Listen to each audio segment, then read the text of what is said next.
Vítám vás u dnešního videa AI prakticky. Dnes se společně podíváme na poměrně zajímavou věc, a sice budeme se snažit skrze techniku LoRa, neboli dlouze Low Rank Adaptation, natrénovat nový FluxDev model. Pokud někdo netuší, co to FluxDev model je, tak v současné chvíli existuje v nejnovější verzi 1.1 Pro. Kdybyste si tu verzi 1 Pro chtěli vyzkoušet, tak v současné době je to možné jenom skrz API, nebo například je dostupná skrz Grok 2 Beta v rámci platformy X, která dříve byla Twitter. A měl by to být jeden z nejlepších obrázkových generátorů na trhu a existuje jeho verze, která se jmenuje Dev, a tu můžeme natrénovat. Ona samozřejmě není tak dokonalá nebo dobrá jako Pro, ale pořád překonává všechny ostatní modely. Tady vidíte některé obrázky, které byly vygenerovány v nejnovější verzi 1.1 Pro a opravdu jsou naprosto úžasné, co to dokáže. Takže tady vidíme, co to dokáže vytvořit, a my se teď budeme snažit nějakým způsobem ten model natrénovat nebo k němu něco připojit, aby nás jako osobu dával do všech těch obrázků, které vygeneruje. To znamená, budeme chtít, aby zachytil naši podobu a potom tu podobu přenesl do toho obrázku, který generuje podle toho, jak mu to popíšeme. To znamená, budeme používat metodu, která se říká LoRa, což znamená Low Rank Adaptation. Jenom v rychlosti si řekneme, co to vlastně je. Já samozřejmě připojím všechny ty odkazy do videa, takže se potom můžete podívat. Tady je mimochodem velmi pěkný článek, který to vysvětluje. A úplně jednoduše, když máme nějakou neuronovou síť, tak většinou ty její váhy, to znamená ty váhy těch jednotlivých vrstev neuronové sítě, jsou zaznamenány v matici. A Low Rank Adaptation technika spoléhá na to, že většinou jsou v té matici nějaké vztahy. To znamená, kdybychom si vzali třeba první sloupec a druhý sloupec by byl dvakrát první sloupec, třetí sloupec by byl třeba třikrát první sloupec a tak dále, tak pokud jsme schopni najít ty vztahy, tak vlastně můžeme ty vztahy zachytit a tím pádem můžeme jakoby zmenšit tu matici, zkomprimovat, čím snížíme počet parametrů, které budeme muset měnit. No a přesně to používá LoRa.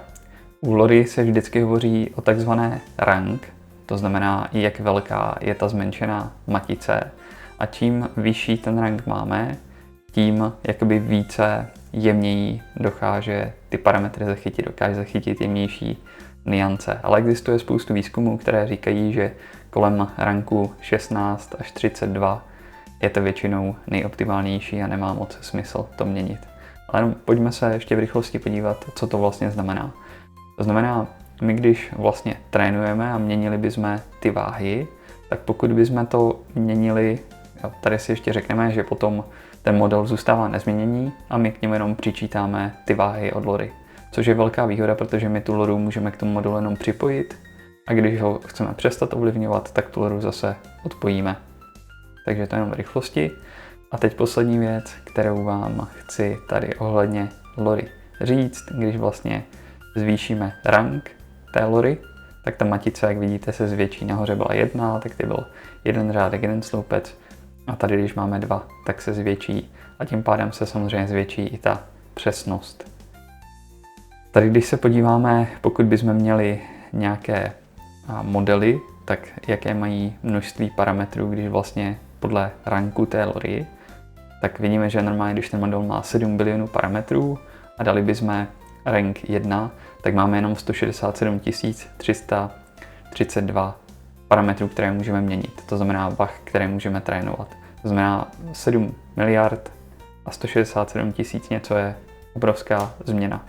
Samozřejmě má to nějaký kompromis, to znamená, není to úplně dokonalé, ale spustíme to na běžném počítači a můžeme to natrénovat na běžném počítači. Tady, když se ještě podíváme, vlastně pokud je ta LoRa v prvním ranku a máme 7 bilionový model, tak jaké množství parametrů představuje to množství parametrů LoRy, které můžeme měnit. No a představuje to 0,2 % parametrů, takže vidíme, že ta redukce je úžasná.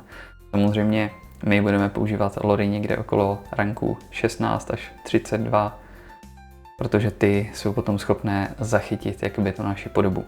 Ale dost už o loře, dost už o modulu Flux, jakým způsobem to můžeme natrénovat. Existuje projekt na GitHubu, který se jmenuje Flux Gym, to znamená Flux je název toho modulu, Gym jako trénink a my se ho pokusíme spustit. Je uspůsobený pro low VRAM, to znamená běží i na grafické kartě, která má jenom 8 GB. Samozřejmě, když použijeme grafickou kartu typu RTX 3090 nebo RTX 4090, tak samozřejmě těch 24 GB bude využito lépe a to trénování bude rychlejší. Jakým způsobem to nainstalovat? To si jenom v rychlosti řekneme, je to tady velmi dobře popsáno, to znamená, když jednoduše scrollujeme směrem dolů, tak tady máme, jakým způsobem to nainstalovat. Buď můžeme použít Pinocchio, o kterém jsme mluvili v minulých videích, a pokud se rozhodneme Pinocchio nepoužívat, v mém případě jsem se to snažil nainstalovat manuálně, takže si stáhneme Git a ve chvíli, kdy máme Git, tak uděláme jednoduše git clone, což je tento repozitář. Vznikne nám takhle složka Flux Gym, do té vejdeme, uděláme git clone na takzvané Kohea script, což jsou skripty od člověka, který jakoby napsal s mnoha zaměnitelnými parametry ten LoRa training, to znamená, ty skripty si stáhnete a Flux Gym je potom schopný je využívat, takže vám vznikne nějaká taková struktura. Pokud jsme na Windows, tak si v Pythonu vytvoříme virtuální environment a ten aktivujeme, ale pozor, teď ještě důležitá věc, která tady chybí, pokud chcete využívat CUDA jádra a akceleraci s využitím vaší grafické karty, tak velmi doporučuji, a teď odskočíme trošku do jiného projektu, ale velmi doporučuji si stáhnout Minicondu, což je nástroj, který je schopný vám automaticky vytvořit nějaké virtuální prostředí, nainstalovat do něho knihovny, které potřebujete, nebo speciální verzi Pythonu a udržet ty prostředí oddělené. Protože u Pythonu a u hrátek s AI velmi rychle zjistíte, že tento model potřebuje tyto přesné knihovny a tuto verzi Pythonu a tak dále. Takže Miniconda nebo případně Anaconda 3 v plné verzi je to nejlepší, co můžete použít. No a potom jednoduše, jakmile máte nainstalovanou, tak uděláte conda init all, uděláte conda create environment s Pythonem 3.10, samozřejmě tady si změníme ten název na Face Fusion, respektive Flux Gym v našem případě, a potom jenom aktivujeme to prostředí, to znamená conda activate Flux Gym.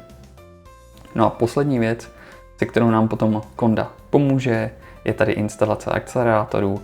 To znamená, jakmile máme aktivní conda environment, tak prostě zavoláme conda install. Tady jenom prosím pozor, nebudeme instalovat 12.4.1, ale 12.1.1, což uvidíme v zápětí v tom návodu pro Flux Gym. Co nám to udělá? Udělá nám to, že conda nám nainstaluje všechny tyto knihovny a aktivuje nám path. To znamená, ve chvíli, kdy my aktivujeme to conda prostředí, tak se nám změní class path a na class pathu budou správné knihovny, které potom bude využívat ten Python při trénování. TensorRT v tomto případě není potřeba, není to uspůsobeno pro využití TensorRT, což jsou speciální jádra u výkonných grafických karet. Takže rozhodně doporučuji použít Minicondu, alespoň nemusíte si to potom instalovat přímo do počítače. V opačném případě musíte nainstalovat ty knihovny přímo do počítače a brzy narazíte na to, že jiný model s tím nemusí fungovat. Takže rozhodně Miniconda jako Environment Manager. Tak, ve chvíli, kdy máme tady nainstalovaný conda environment a aktivován virtuální environment v Pythonu, tak úplně jednoduše skočíme do skriptů, které jsou určené pro trénování lory a skrz příkaz pip install requirements si nainstalujeme všechny requirementy. Jakmile nám to doběhne, tak vyskočíme do Flux Gym, což je vlastně složka o jedno výše, a nainstalujeme si requirementy tam. Tak a tady se dostáváme k tomu, proč jsem mluvil o CUDě na verze 1.2.1.1, protože tady vlastně instalujeme Torch Vision a tak dále. A jak vidíte, tak je to specificky pro verzi CUDA 1.2.1 a Python 3.10. Tady, když budete mít minikondu nebo vytvářet virtuální prostředí, tak si ušetříte spoustu trápení, protože všechny ty knihovny Pythonu jsou většinou uspůsobeny nebo fungují s přesnými verzemi knihoven Dell, knihoven od CUDY. To znamená tato například CUDA 1.2.1. A když se nainstalujete poslední CUDu, což může být třeba 12.5, tak proto nemusí existovat optimalizované knihovny v Pythonu. Takže pozor na to, a je s tím potom spoustu trápení a ty projekty nefungují. No a ve chvíli, kdy máte toto všechno uděláno, tak jenom zavoláme Python up py a ono se nám to celé spustí. Jak to potom vypadá, když je to spuštěno? Když je to spuštěno, tak nám příkazový řádek vypíše, kde to běží. Pokud bychom se na to chtěli podívat, tak jednoduše v příkazovém řádku budete mít napsáno běžte na 127.0.0.1 port 7860. Ve chvíli, kdy to uděláme, tak se otevře něco takového. A máme tady jednoduše vysvětleny 3 kroky, jak vlastně začít to trénování. Takže nejdříve si musíme tu loru pojmenovat. To je jednoduše název té naší lory. Takže si můžeme říct třeba mé jméno, můžeme si dát Lukas, můžeme si říct, že to bude rank 16. Je to. Ve chvíli, kdy toto máme napsáno, tak potřebujeme nějaký trigger word. To znamená, na základě jakého slova, mělo by to být jedinečné, my ovlivníme nebo aktivujeme tu loru, pokud ji připojíme k tomu modulu. No, velmi jednoduše můžeme třeba udělat person tímto způsobem, kdy vlastně nahradíme E3 a O0. Takže máme trigger word person. Tady si můžeme vybrat, jaký model chceme trénovat, FlexDev, FlexSnell, anebo jiný, my si vybereme FlexDev. V mém případě mám RTX 3090, takže si zvolíme 20 GB. Tak a teď tady si můžeme říct, jak vlastně se má trénovat, kolikrát pro každý obrázek se to má zopakovat. To znamená, jestliže 10krát a poskytneme 10 obrázků, tak vlastně se to zopakuje 10krát pro každý z 10, takže to bude 100 v rámci jedné epochy. Tady si potom můžeme vložit, co se nám má generovat po určitém množství kroků, tak se mají vygenerovat obrázky. To nám potom pomůže zjistit, jak to trénování probíhá a kdy třeba už to není dobré. Takže v tomto případě je dobré si vytvořit například person is body builder a tady si dáme D42, což je seed. To znamená, snažíme se, aby ten seed, který ovlivňuje, co je vygenerováno, byl stejný pokaždé a můžeme si tady klidně takhle nakopírovat více řádků. A tady si třeba řekneme římský válečník a můžeme si tady udělat takhle 3 obrázky a vždycky, když dosáhneme toho počtu, kdy se provádí sample, tak ono nám to na základě toho posledního modulu vygeneruje ty 2 nebo 3 obrázky, použije to stejný seed, takže máme zaručeno, že dáváme stejné startovní podmínky tomu modulu a potom uvidíme, jak to vlastně vypadá. A uvidíme, že třeba úplně na začátku to moc nefunguje, nemá to naši podobu a postupně se ta podoba bude měnit. Tady si můžeme říct, kam ho chceme resizenout. Flex se normálně trénuje na 1024, ale můžeme jít na těch 512, potom to bude rychlejší. V mém případě já to trénuju na 1024 x 1024, protože to je vlastně základní nastavení toho FlexDev. Tak, další věc, co musíme, je nahrát sem dataset. Ten dataset je dobrý, pokud je mezi nějakými 15 až 20 obrázky.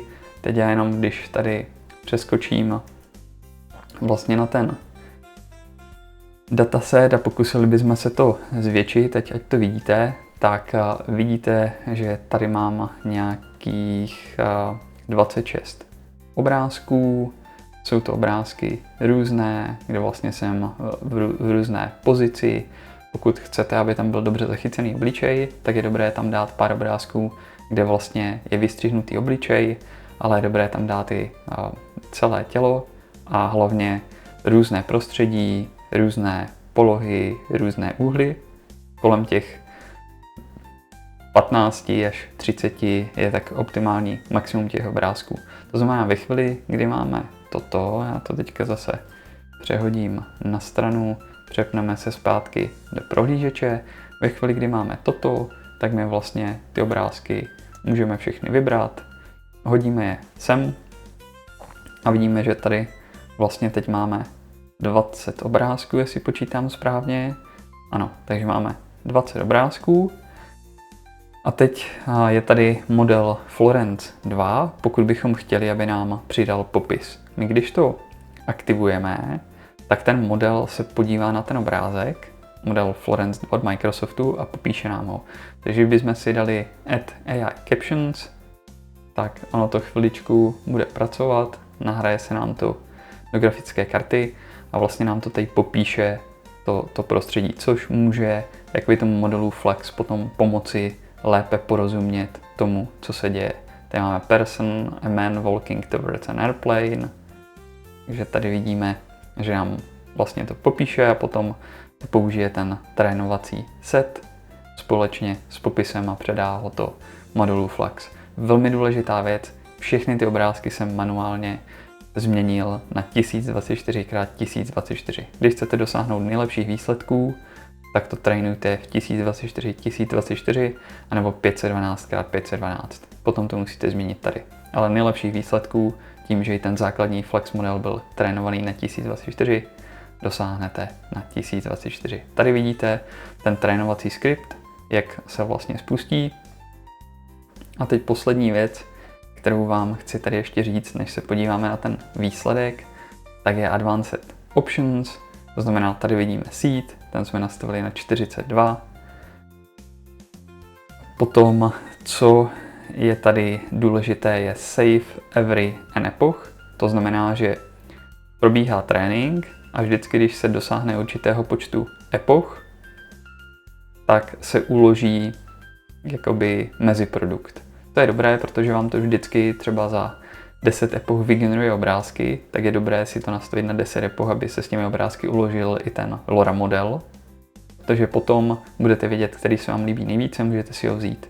Jelikož ten trénink trvá třeba 3,5–4 hodiny, tak když na konci zjistíte, že ten výsledný nemůžete použít, tak je dobré si nechat ukládat ty mezimodely.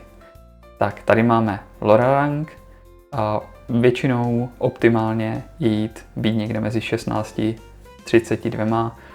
Tento trénovací nástroj podporuje až 64. Když tam dáte 1, tak to nebude schopné zachytit vlastně váš výraz, vaši tvář a tak dále. To znamená ty jemné detaily, ale vidíme, že minimum je stejně 4 tady. Tak, pojďme se ještě rychle podívat, jestli je tady něco ještě zajímavého. Ještě by tady měl být batch size. Batch size, to si jenom v rychlosti řekneme, co je tady. Train batch size. Normálně train batch size je 1, to znamená trénuje se 1 fotografie v jeden čas.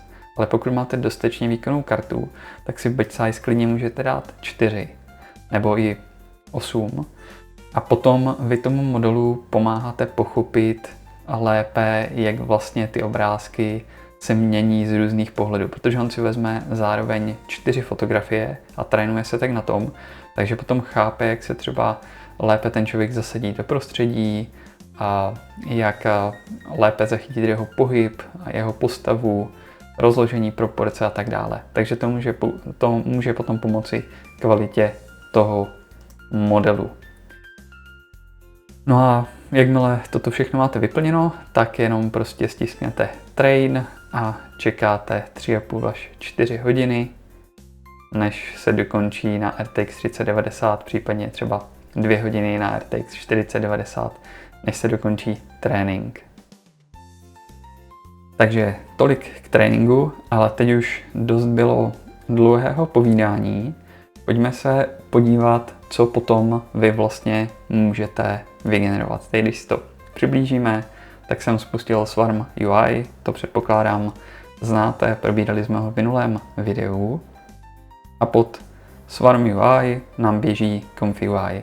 No a když se vlastně podíváme třeba tady, což bylo vygenerováno na základě promptu Person with glasses is a bodybuilder, tak nám to vygenerovalo něco takového.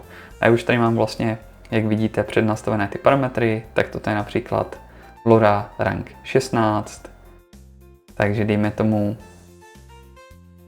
use parameters, takže by nám to mělo vyplnit nové parametry a podíváme se, jestli všechny ostatní věci máme v Conf UI vyplněny správně, to znamená core parameters je správně, resolution, sampling, ten máme vyplněný správně, init image nemáme, upscale neděláme, Conf UI to nepotřebujeme, tak advanced model add-ons používáme Clip L a Text XXL, což jsou vlastně modely, které překládají ten text a pomáhají tomu modelu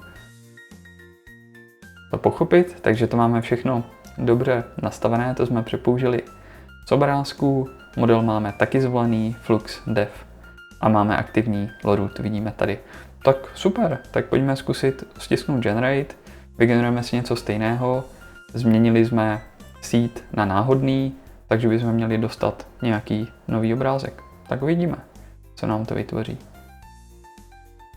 Tak už tady máme placeholder, model se načítá do grafické karty a měl by se nám začít generovat, potom můžeme vyzkoušet vygenerovat ještě něco jiného. Tak už se nám to generuje a vidíme, že dostaneme nejspíš poměrně pěkný obrázek, to znamená, vypadá přesně jako já, ale trošku vylepšený, kdy Flex Dev nám prostě na základě toho tréninku, který jsme zachytili v loře, je teď schopný, když řekneme trigger world, tak je schopný nám prostě vygenerovat ten obrázek. Takže pak to vypadá takto a už si s tím vlastně můžete hrát, můžete si s tím dělat, co chcete. Můžeme říct, že person with glasses is a Superman.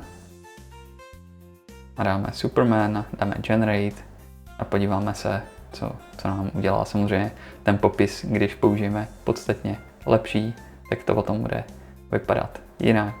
Nicméně vidíte, že už nám ten difuzní model vytváří něco nového, zajímavého, snaží se zachytit všechny ty prvky, tak vidíme, tohle asi bude vypadat legračně, ale nechme se překvapit. Tak a máme to, takže vidíme, že se snažil zachytit ty Supermanovy zakroucené vlasy, ale snažil se do toho přidat i vlastně nedostatek vlasů u mě a zachytil poměrně dobře i brýle, tady je nějaká vada, ale samozřejmě můžeme přegenerovat nebo můžeme zvednout počet kroků, samplingů a třeba na, dejme tomu 27 a můžeme zkusit přegenerovat. Pojďme se podívat, co se stane teď. Takže teď nám to dělá 27 kroků a uvidíme, jak to dopadne. Tak už se nám to generuje.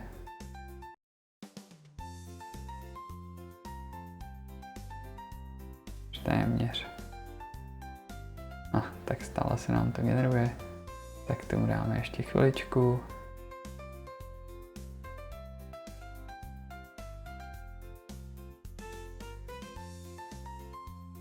Tak a máme dogenerováno. Zase tady očividně ta část brýlí není dobře zachycená, takže to by bylo potřeba opravit, ale jinak myslím, že výsledek je opravdu úžasný na to, jak jednoduchý prompt jsme použili. Takže takovým způsobem můžeme natrénovat Flex Dev, což by měl být v současné chvíli jeden z nejlepších volně dostupných modelů, který si můžeme spustit lokálně a který nám potom takhle bude generovat obrázky s námi, aniž bychom museli používat různé face swapy a podobně. Takže doufám, že jsem vás inspiroval k vytváření krásných fotografií. Teď například vidíme 2x hodinky, což asi není úplně OK, ale samozřejmě nic nám potom nebrání si s tím pohrát ve Photoshopu nebo použít další AI modely na to, aby jsme ten výsledek vylepšili. Takže tak, budu se na vás těšit zase příště a doufám, že jsem vás inspiroval k tomu vyzkoušet natrénovat si svou vlastní loru a potom buď můžete tam zasadit sebe, anebo to lze využít k tomu, že tam natrénujete na nějaký produkt, třeba nějaké boty, fotoaparát a potom ho budete umísťovat do různého prostoru, dívat se na něho z různých pohledů. Takže tak, a teď už mi nezbývá nic jiného, než vám popřát co nejlepší zbytek dnešního dne a budu se na vás těšit zase příště. Tak zatím.